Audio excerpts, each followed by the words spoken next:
जब जब इस धरती पर पाप, अत्याचार और अधर्म बढ़ जाता है, तब तब इस कलयुग में कोई ना कोई देवी देवता मनुष्य रूप धारण करके पाप का सर्वनाश करने के लिए धरती पर आते हैं, जो अपनी शक्तियों से अधर्म और दानवों का नाश करते हैं। ऐसे ही एक देव स्वरूपी महापराक्रमी शूरवीर की हम बात करने जा रहे हैं, जिन्हें अधर्म के सामने धर्म, पाप के सामने पुण्य, अत्याचार के सामने दया का पाठ सिखाया है, जिनको पूरे पंचमहाल जिले में बाबा देव के नाम से लोग जानते हैं और पूजा करते हैं। नमस्कार दोस्तों, इस वीडियो में हम जानेंगे पावागढ़ के पास आए हुए चेलावाड़ा गांव की पहाड़ी पर स्थित बाबा देव मंदिर के इतिहास के बारे में। यह मंदिर पावागढ़ से घुघुम्बा जाने वाले रास्ते पर रंजीत नगर के चेलावाड़ा गांव में एक छोटी पहाड़ी पर आया हुआ है, जो पावागढ़ से लगभग 17 किलोमीटर होता है। यह मंदिर बाबा देव एवं कनभाजी देव के नाम से प्रसिद्ध है। इस जगह को हिडम्बा वन भी कहा जाता है। यह मंदिर पांडवों के समय का है। ऐसा कहा जाता है कि हर रविवार को काफ़ी बड़ी संख्या में बाबा देव के दर्शन करने के लिए भक्त आते हैं। चेलावाड़ा में बाबा देव के 2 मंदिर आए हुए, एक नीचे मौजूद है और दूसरा पहाड़ी पर स्थित है। पहाड़ी पर ही बाबा देव का चमत्कारी पैर का निशान मौजूद है और मंदिर के बाजू में एक गुफा आई हुई है, जिनके अंदर बाबा देव का पलंग और बाबा देव की एक छोटी मूर्ति स्थापित है। लोगों का कहना है कि नारियल, अगरबत्ती और मिट्टी से बने घोड़े में मानता लिखकर बाबा देव को चढ़ाने से उनकी सभी मनोकामना पूरी होती है। इसके अलावा यहाँ मुर्गे और बकरे की बलि दी जाती है, जैसे जिसकी मानता वह उसी प्रकार पूरी करते हैं। मानता पूरी होने के बाद सभी भक्तों नाचते गाते अपने घर जाते हैं। बाबा देव को ज़्यादातर पंचमहाल के राठवा समाज के आदिवासी पूजते हैं। इस कलयुग में भी बाबा देव को जीते जागते देव के रूप में पूजा जाता है। इस मंदिर में नए शादीशुदा जोड़ा एक बार दर्शन करने के लिए जरूर आते हैं और अपने आने वाले दिन में सुख, शांति और समृद्धि के साथ संतान प्राप्ति का आशीर्वाद लेते हैं। बाबा देव सभी भक्तों की मनोकामना पूरी करते हैं, ऐसा यहाँ दर्शन करने आने वाले तथा उनके पूजने वाले भक्तों का अटूट विश्वास है। इसलिए वह समय समय पर बाबा देव के दर्शन करने के लिए जरूर आते हैं। आइए जानते हैं बाबा देव के कुछ चमत्कार और इतिहास के बारे में। ऐसा कहा जाता है कि यह मंदिर भीमपुत्र घटोत्कच के सबसे छोटे पुत्र बाबा देव का है, जिनको कनभाजी देव भी कहा जाता है। बाबा देव की पत्नी का नाम चेलावती था। उन्हीं के नाम से इस गांव का नाम चेलावाड़ा रखा गया है। बाबा देव बचपन से ही पराक्रमी और निडर थे। बात उस समय की है जब फतेह रावल और मोहम्मद बेगड़ा की लड़ाई पावागढ़ पर हो रही थी।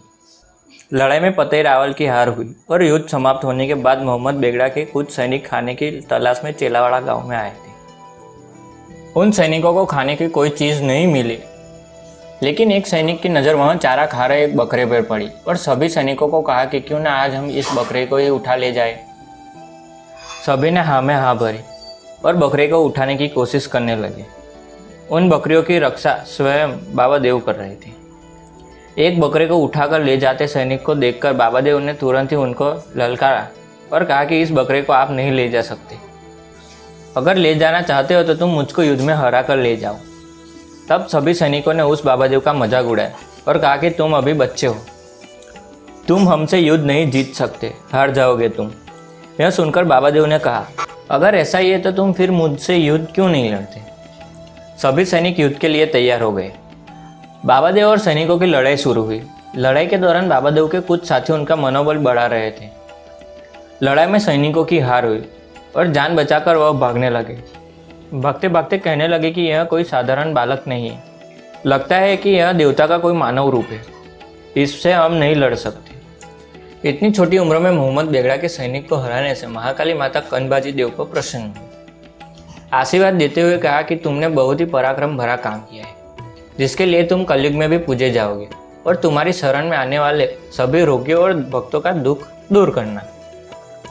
आज से तुम्हारा नाम कनभाजी देव से बाबा देव रख दिए और गांव में सभी लोग बाबा देव के नाम से जानने लगे। कई साल पहले चेलावाड़ा गांव में बारिश न होने के कारण सूखे की मार झेल रहा था। बकरियां, भैंसे और दूसरे जीव लीले घास की कमी और पानी न होने के कारण अपना दम तोड़ रहे थे। खेत भी सूखे पड़े थे, जिसके कारण लोगों को भी खाने पीने की तकलीफ अब होने लगी।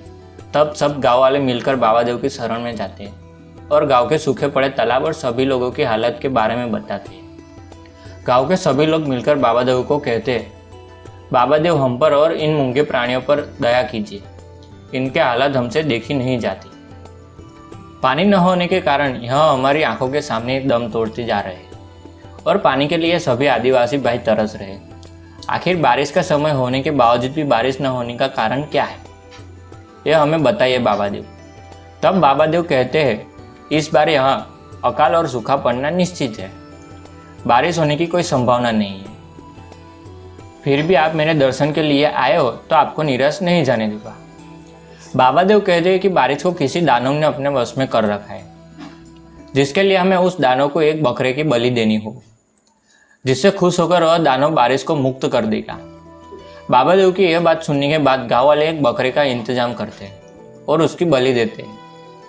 उसके एक दिन बाद ही चेलावाड़ा के आसपास सभी गांव में मूसलधार बारिश हुई और सभी सूखे पड़े खेत हरे भरे मैदान में तब्दील हो गए, जिसके बाद वहां के खेडूत पुत्र ने बीज बोए, जिससे अच्छे अनाज की पैदावार हुई। सभी गांव वालों ने बाबा देव का आभार व्यक्त किया। तभी से बाबा देव को बलि देने की परंपरा शुरू हुई और आज तक चलती आ रही है। आरती का समय। चेलावाड़ा में बाबा देव की आरती सुबह 6:30 बजे और रात को 6:45 पर होती है। यहाँ पर जो मानता रखनी है वो खुद ही मानता रख सकते हो। अगर आप बकरे की बलि नहीं देना चाहते हो तो बकरे को खुला भी छोड़ सकते हो। मिट्टी के घोड़े या फिर नारियल अगरबत्ती चढ़ाने की भी मानता रख सकते हो। मंदिर में बाबा देव को सोने चांदी के आभूषण भी चढ़ाए जाते हैं। ज़्यादा जानकारी के लिए वह मौजूद पुजारी से बात